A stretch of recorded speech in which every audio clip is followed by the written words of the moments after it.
Samsung's Exynos chips have had a rocky past. Last year, Samsung announced that they will shut down their custom core development team, aka the people who made Mongoose cores, and instead will use directly off-the-shelf stock ARM cores just like Qualcomm.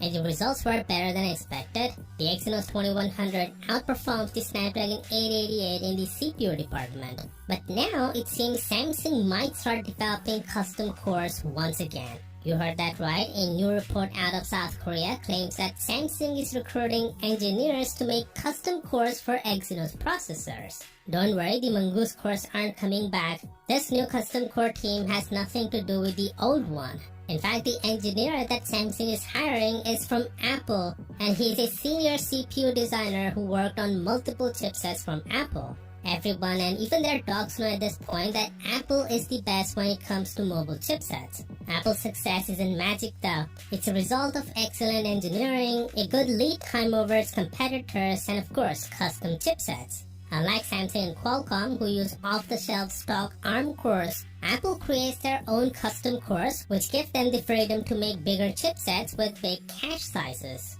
Samsung did have their own custom core division, but the problem was they didn't have the right engineering team. That's the reason Samsung is now hiring former CPU engineers from Apple and as well as from AMD. It's being reported that the engineer from Apple, who was a major player in the development of Apple's custom chipsets, is demanding to be fully in control of their own team and to choose which employees to bring onto the said team.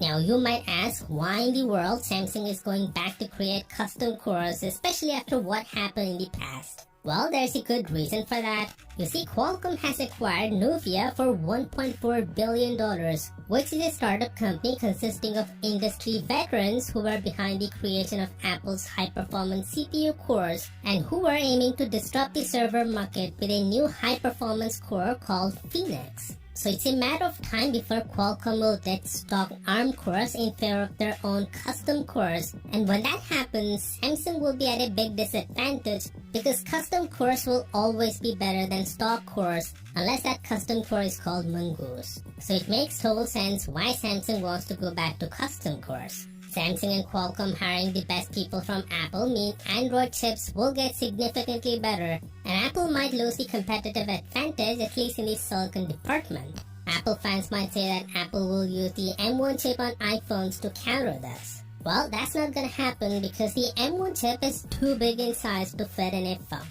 And besides, the A-series chip is already based on the same ARM architecture as the M1 chip, so even if in the future Apple manages to reduce the size of the M1 to that of the A-series bionic, the performance will be nearly identical. So yes, Apple does have a lot to worry about Samsung and Qualcomm hiring their best engineers, but we'll have to wait and see when this thing is gonna materialize, as we still have no time frame when Samsung and Qualcomm are shifting to custom cores. As always, I'll keep it posted, so do consider subscribing for that. And as always, I'll see you tomorrow.